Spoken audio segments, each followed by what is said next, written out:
Bienvenue dans cette entrevue pro.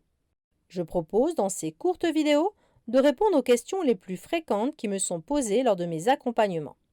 Si vous-même souhaitez que j'aborde un sujet, n'hésitez pas à me laisser un commentaire ou à me contacter. Cette vidéo est la continuité d'une vidéo précédente dans laquelle je répondais à la question « Comment attirer des clients ?»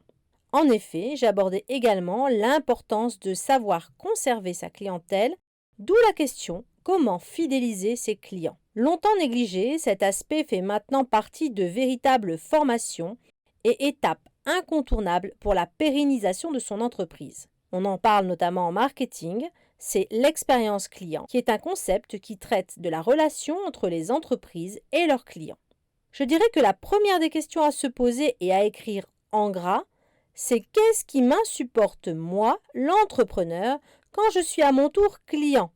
Et à l'inverse, qu'est-ce que j'apprécie? Il faut se mettre à la place de son propre client et lister ce qui fait qu'on est satisfait de l'entreprise, du produit, de ses services et ce qui nous pousse à rester quelque part lié à cette marque. Il est intéressant de se faire une grille comportant tous les domaines de relation de notre société avec le client. On s'interrogera sur la relation avant l'achat, pendant, après et entre les achats. Ainsi, la recherche de fidélisation se fera dès l'arrivée du client, avant même son achat, que ce soit par le biais de la communication ou la publicité, lors de la prise de commande ou la demande d'information. Pendant l'achat et dans l'attente de livraison, le lien ne doit pas être rompu. Cela peut se faire à travers le site, les mails, les appels. Et enfin, après l'achat, ne pas oublier le service de satisfaction ou de réclamation. Il ne faut pas hésiter à revoir les avis, les critiques, que ce soit des clients ou des concurrents. Une mine d'or d'infos qui feront évoluer notre relation client. À l'ère de l'achat massif via le net, les relations humaines en présentiel ont fortement diminué et se sont même dégradées.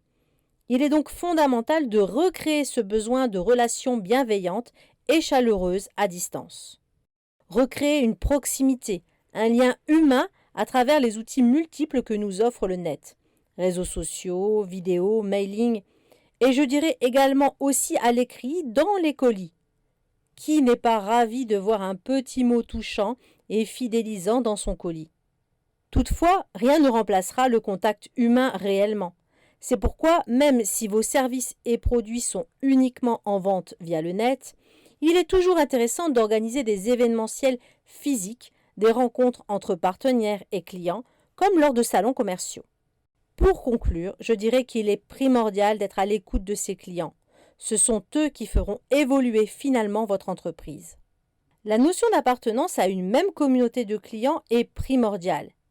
Qu'ils choisissent de partager les mêmes valeurs ou les mêmes causes ou les mêmes besoins que l'entreprise est fondamental pour intéresser et surtout conserver vos meilleurs fans.